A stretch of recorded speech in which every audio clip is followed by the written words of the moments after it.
Friends, इस video में हम याद करेंगे कुछ इडियम्स एंड फ्रेज। इसके पहले भी हमने काफी सारे वीडियो किए हैं इडियम्स एंड फ्रेज पर, जिनमें हम आपको इडियम्स एंड फ्रेज बहुत सारे याद करा चुके हैं।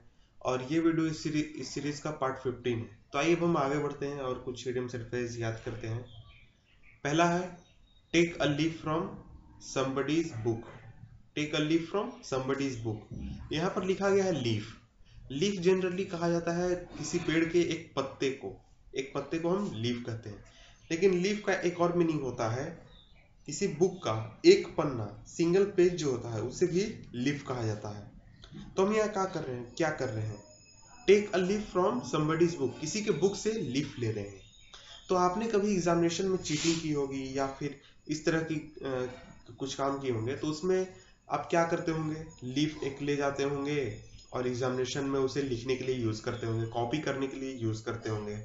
अगर आपने नहीं किया होगा तो आपके किसी दोस्त ने किया होगा तो आप जानते ही होंगे। तो इसका क्या हम करेंगे? कॉपी करेंगे, कॉपी समवन। तो यहाँ पर हम कॉपी एग्जामिनेशन से नहीं, कॉपी समवन यहाँ करेंगे।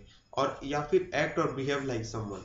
हम किसी के बुक से लीफ ले रहे हैं तो हम क्या कर रहे हैं? हम कॉपी कर रहे हैं या फिर एक्ट कर रहे हैं उसके जैसा, बिहेव कर रहे हैं उसके जैसा। अब इसके बाद हम नेक्स्ट देखते हैं लुक शार्प। लुक शार्प का मतलब होता है be quick, hurry up. Look sharp, आपने कभी क्विज शो या ऐसे शोज देखे होंगे, उसमें जो एंकर होता है वो कहता है be quick, hurry up, hurry up, look sharp, look sharp. क्या कहता है? लुक शार्प, लुक शार्प, जल्दी करो, जल्दी करो, जल्दी आंसर दो, बहुत जल्दी आंसर दो, टाइम कम है, टाइम कम है। Look sharp, look sharp. क्या कहता है? Look sharp. तो इसका मीनिंग होता है बी क्विक या फिर हरी अप। अब इसके बाद आइए नेक्स्ट होते हैं burn the midnight oil. Burn the midnight oil, इसका मीनिंग होता है staying up very late in order to study और टू डू सम वर्क या फिर डूइंग हार्ड वर्क। देखिए, बर्न द मिडनाइट ऑयल, इसका मीनिंग क्या हुआ? आप देर रात तक जगकर तेल जला रहे हैं। तेल जलाने का यहाँ मतलब ये है कि आज आपके पास बल्ब है या फिर रोशनी के कई और साधन, लेकिन आज के कुछ वर्षों पहले, करीब 20 वर्ष 50 वर्ष पहले, जब बिजली नहीं हुआ करती थी, बल्ब नहीं हुआ करते थे, तो लोग ऑयल्स पर डिपेंड करते थे अपने घर में रोशनी के लिए। जैसे कि लालटेन जला लिया या फिर पेट्रोमैक्स जला लिया या फिर कुछ और जला लिया, तो उससे वो अपने घर में रोशनी करते थे, अपने कमरे में रोशनी करते थे। और वो या तो स्टडी करते थे या फिर किसी काम को करते थे। तो इसका मीनिंग यही होता है कि अगर आप देर रात तक तेल जला रहे हैं, यानी burn the midnight oil, midnight में ऑयल जला रहे हैं, तो आप देर रात तक जग रहे हैं। और देर रात तक जग रहे हैं ऐसे ही टाइम पास करने के लिए नहीं, या तो पढ़ने के लिए या फिर किसी काम को करने के लिए। और ऐसा अगर आप कर रहे हैं तो आप क्या कर रहे हैं? हार्डवर्क कर रहे हैं। तो ये दोनों मीनिंग है इसके बर्न द मिडनाइट ऑयल के, staying up very late in order to study और टू डू सम वर्क। और दूसरा मीनिंग है डूइंग हार्ड वर्क। इसके बाद आइए अब देखते हैं नेक्स्ट है music to one's ear. Music to one's ear. तो अच्छा सोचिए, आपके कानों में अगर म्यूजिक जाता है तो क्या होता है? आपको बहुत अच्छा लगता है, बहुत ही आनंदित आप महसूस करते हैं, बहुत ही खुशी होती है आपको अंदर से। उसी तरह से कोई इंफॉर्मेशन है, अगर वो आपको कोई बताए या आपके कानों में सुनाई दे, और अगर वो आपको बहुत ही प्लीज, बहुत ही खुशी दे, बहुत ही हैप्पी आप महसूस करें, तो वो क्या है? वो है म्यूजिक टू योर ईयर। इसका मीनिंग होता है if an information is music to your ears, it makes you feel very pleased and happy. अगर कोई इंफॉर्मेशन आपको बहुत प्लीज्ड और बहुत हैप्पी फील कराए तो वो कहलाएगा म्यूजिक टू योर ईयर। इसके बाद आइए देखते हैं nail in someone's coffin. A nail in someone's coffin. Coffin, coffin तो आप जानते ही हैं, ताबूत। अगर कोई मर जाता है तो उसमें यूज किया जाता है उसको दफनाने के लिए या फिर उसका अंत। तो आइडियोलॉजिकली हम कह सकते हैं कॉफिन अंत का प्रतीक है या फिर डिस्ट्रक्शन का प्रतीक है। तो कॉफिन का निर्माण में नेल का यूज होता है। उसी तरह से अगर किसी चीज का, किसी व्यक्ति का डिस्ट्रक्शन हो रहा है, अंत हो रहा है, तो उसमें अगर कोई घटना ऐसी है जो उस अंत में या डिस्ट्रक्शन में सहायक है, तो उसके लिए हम यूज करेंगे a nail in someone's coffin.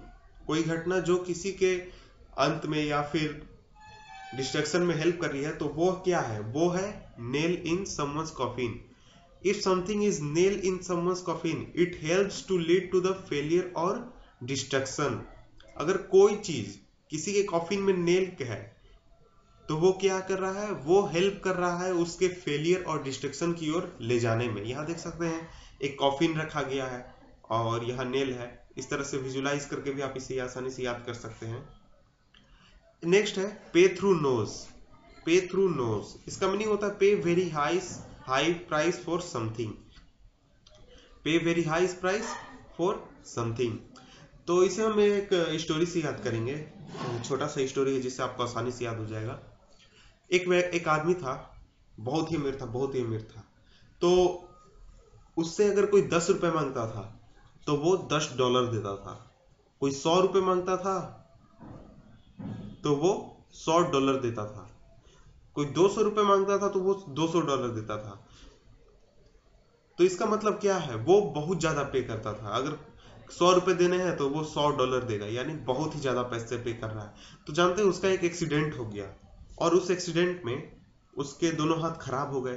तो उसने क्या किया, उसने सोचा कि अब मैं कैसे पैसे दूंगा, अब पैसे कैसे दूंगा मैं। तो उसने अपने पेट में एक टेलर मशीन लगा लिया, यानी एटीएम लगा लिया।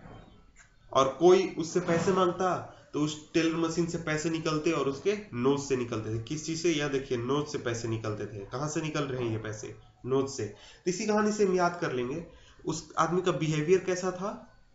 वो किसी चीज के लिए बहुत हाई प्राइस देता था। अगर उसे घर लेना है, घर का कीमत है 1 लाख, तो वो देता था 10 लाख। ऐसे अगर पैसे दे रहा है तो वो क्या कर रहा है, वो बहुत हाई प्राइस दे रहा है किसी भी चीज के लिए। तो उसका क्या हो गया, पे through nose. Pay through knows का मीनिंग हुआ पे very high price for something.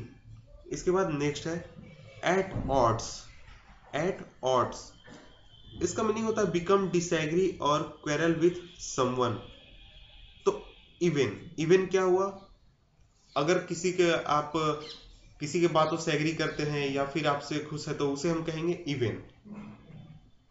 और अगर एट ऑड्स है तो नहीं, बात बराबर नहीं है, सही नहीं बैठ रही है, तो क्या है, और एट ऑड्स। इसका मीनिंग हुआ बिकम डिसएग्री और क्वेरल विथ समबडी। किसी के साथ आपका झगड़ा हो जाए या फिर क्वेरल हो जाए तो उसे कहेंगे एट ऑड्स। तो ये था वीडियो हमारा इडियम सेट फेज पर। आपसे मिलता है नेक्स्ट वीडियो में। Good bye.